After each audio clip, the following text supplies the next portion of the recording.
When Karen tried to claim my backyard as her own, she didn't expect me to fight back. Got the coordinates locked in. This survey is all set. Just need to sign off. Oh my gosh, this is not From acceptable. shouting over Please address fences this to trying to immediately. intimidate the surveyor, she pushed things too far. In this video, you'll see how I handle the situation, protect my property, and why knowing your boundaries matters, but some surprises are still coming. I didn't even know my entire property line was a loaded weapon until the day Karen tried to confiscate my house. I'm not exaggerating. The day it happened, she literally said, "If the HOA confirms the boundary shift, you may have to relinquish a portion of your home." Relinquish. My home. That word hit me so hard I forgot how to blink. But I'm getting ahead of myself. You need the breadcrumbs first. Before we start, comment which beautiful country you tuned in from. I'd love to know. Don't forget to like, comment, and subscribe so we can take HOA down in United States. So here's how this circus started. When I bought my place on Willow Ridge, the realtor said it was a simple HOA. Turns out that was realtor language for, "Congratulations, your neighbors believe they're a microgovernment with unlimited jurisdiction and a printer that never runs out of violation letters." I moved in thinking I'd get peace, a fresh start. Instead, I got a woman named Karen Aldridge, president, treasurer, and self-appointed commander-in-chief of the HOA. Her husband Greg was basically wallpaper. He appeared sometimes, nodded, and floated away again. From day one, Karen acted like I was a guest in her personal kingdom. She'd correct me on trash bin placement. She'd email me about grass tone inconsistencies.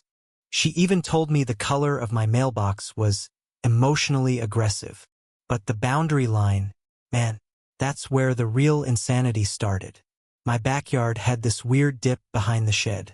A slope. Nothing special. I noticed Karen always walked near it like she was patrolling a border checkpoint. She'd glance over at me like she was waiting for me to do something illegal, like mow one blade of grass on her side. One evening, I saw something weird. Greg was measuring the soil height with an actual construction ruler. Measuring the dirt. But I kept it moving. I minded my business. Until the day I told the HOA I wanted to build a small workshop next to the shed. That's when Karen showed up at my doorstep holding a clipboard like it was a warrant. Her eyes had that, "I've been waiting my whole life for this mission" sparkle. She said, "You can't build anything on that side of your yard. That's HOA common use land." I laughed. Actually laughed. Because the HOA has no common use land behind the houses.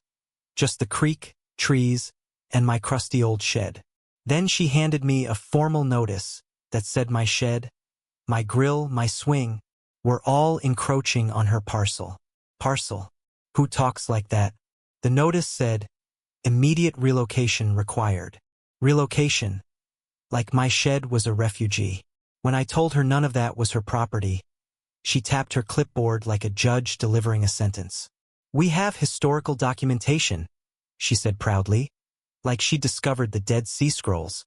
I asked to see the documentation. She refused. So I did the logical thing. I ignored her. 2 days later, I woke up to something no sane person expects to see at 6 a.m. 3 HOA board members standing inside my backyard with measuring tape. Inside the yard. They didn't knock. They didn't call. They let themselves in through my unlocked gate. One guy, I swear this is true, had brought a laser pointer like he was surveying Area 51. I walked out in my pajama shorts like, "Hey, are y'all lost or just committing trespassing as a group hobby?" Karen stepped forward. "We are conducting an emergency HOA boundary verification." Emergency. At 6 a.m. In my yard. I kicked them out, obviously. But by that afternoon, I got an official email. HOA boundary dispute investigation, mandatory survey required. Mandatory. For a property dispute they invented. And here's the hook. They didn't just want to prove the line was theirs. They wanted to prove my workshop, my shed, my grill, and one corner of my actual house were built inside their HOA maintained zone. And yes, they were planning to make me either move the structures or demolish part of my house. I didn't know it yet, but this dispute was about something way, way bigger than a shed. And when the truth came out, it was the HOA, not me, that had something to lose, something massive, something they'd been hiding for years.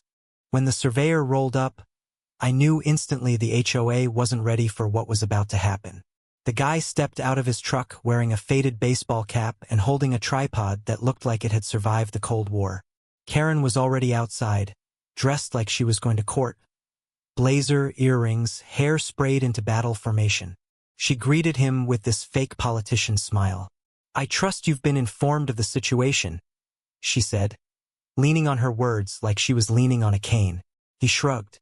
"Lady, I'm here to find pins and mark lines. I don't get into HOA soap operas." I almost applauded. The surveyor started at the front of my property. Karen followed him step for step, scribbling notes on her clipboard like she was auditing the Pentagon. First, everything looked normal. He found the front iron pin. He walked the first line. He checked his equipment. Karen's grin widened like she thought the universe was about to validate all her bad decisions. Then he walked toward the slope behind my shed. And suddenly Karen wasn't smiling anymore. He paused, looked at the screen, looked at the terrain, looked at me. Then he walked another 10 feet, past where everyone believed the boundary was. Karen froze. Excuse me. That is not the property line." He ignored her. He walked another 5 feet. Karen's voice cracked. That's the greenbelt. That is HOA land." He looked at her slowly like she was explaining physics incorrectly to a physicist. "No, ma'am. This is his land." I swear I heard Greg swallow air. He placed a stake, then another, and the more stakes he placed, the more Karen's posture shriveled like an inflating balloon. Finally, he looked at me with this expression of, "You're not going to believe this." He opened his folder, pulled out the official plat, and said, "You actually own about 25 more feet behind your shed. And the slope, the creek, the trees," he pointed, "all of that is yours." Karen let out a noise like a squirrel being tasered. He wasn't done. "And based on the last recorded deed line, the HOA's common use land," he air quoted it, "doesn't exist." "Karen, that's impossible." "Surveyor, no ma'am. What's impossible is that your HOA has been enforcing violations on property they never owned." Greg's glasses fogged. I think he was rebooting. Then the surveyor hit us with the nuclear bomb. "Also, your house?" He pointed at my house. "The corner Karen claimed was built on HOA land?" The original architect placed the structure exactly on the correct recorded setback. "It's perfect. But the HOA," he pointed directly at Karen, "has been assessing homeowners for land they never legally had jurisdiction over." Greg whispered, "Oh my God." Karen whispered, "No, no, no." The surveyor looked at me. "You're going to want to sit down for this next part." He unfolded a document titled Historical Plat Revision 1956. Apparently, the entire subdivision was redrawn decades ago. But the HOA? They'd been using the old boundary lines, which meant the HOA had been charging fees for land they didn't own, issuing violations for land outside their control, and worse, claiming authority over structures on private property. This wasn't just a boundary error. It was a massive land grab, a fraudulent one, an illegal one, and I was sitting on the proof. The surveyor said, "You're about to have one hell of a case on your hands." Karen staggered like she'd been hit with a tranquilizer dart. Greg put a hand on her shoulder, more confused than supportive. But then came the twist I didn't expect. Karen didn't panic. She didn't apologize. She smiled, slowly, and said, "Mr. Hayes, even if you own the land, the HOA bylaws supersede the survey." That's when I realized she wasn't trying to win a boundary dispute. She was trying to protect something big, something buried, and I was about to uncover all of it. I didn't sleep that night, not because I was scared, but because my brain was connecting dots that shouldn't have existed in the first place. Why had Karen fought so hard? Why trespass into my yard at dawn? Why insist the workshop land was theirs? Why smile after losing the survey? It didn't make sense. Unless they'd been hiding something on my land. And when morning hit, I finally understood what. See, the HOA had a maintenance shed near the back creek. Except it wasn't on HOA land. It was on mine.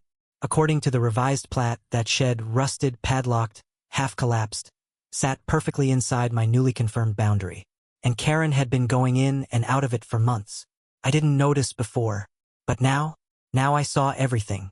I walked down the slope, unlocked my phone's camera, and checked the padlock. Cheap, easy to break. So I popped it with a pry bar and pushed the door open. Inside, stacks, and I mean stacks, of HOA violation letters. Boxes of unfiled complaints. Folders labeled with homeowner names. Paper trails that showed random fines, fabricated violations, and HOA money being used for miscellaneous purchases, like salon visits and wine club memberships. It was an entire illegal operation, run out of a shed that wasn't even theirs. My jaw dropped. I had the evidence. The whole land grab scheme. All the corruption. And then I heard a voice behind me. Karen, you need to close that door, Mr. Hayes. I turned around. She stood there with the HOA board behind her, looking less like neighbors and more like a discount mob family. Karen said, "You have no idea how deep this goes. That shed is HOA property by precedent." I laughed. Precedent doesn't beat recorded law. Her mask cracked. Just a second. But it cracked. She stepped forward. "We can handle this quietly, or you can lose years in court." I shrugged. "Or, I can email this to the county, the state HOA regulator, and every homeowner you find." Greg's face melted. One board member literally whispered, "Oh crap."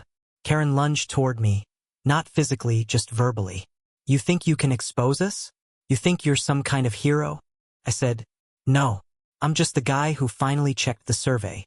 Silence. Then I walked past them, box of evidence in my hands, and headed straight to the county office. Within 6 weeks, the HOA board was dissolved. Karen lost her presidency. Greg resigned. Every homeowner got refunded fines. A county investigator cited the HOA for fraud, and the subdivision voted to remove the HOA entirely. Karen moved out 3 months later. Never said goodbye. Never looked at me again. And me? I built my workshop, right next to the shed I now legally owned. Moral of the story? Never pick a land fight with someone who's willing to read the paperwork.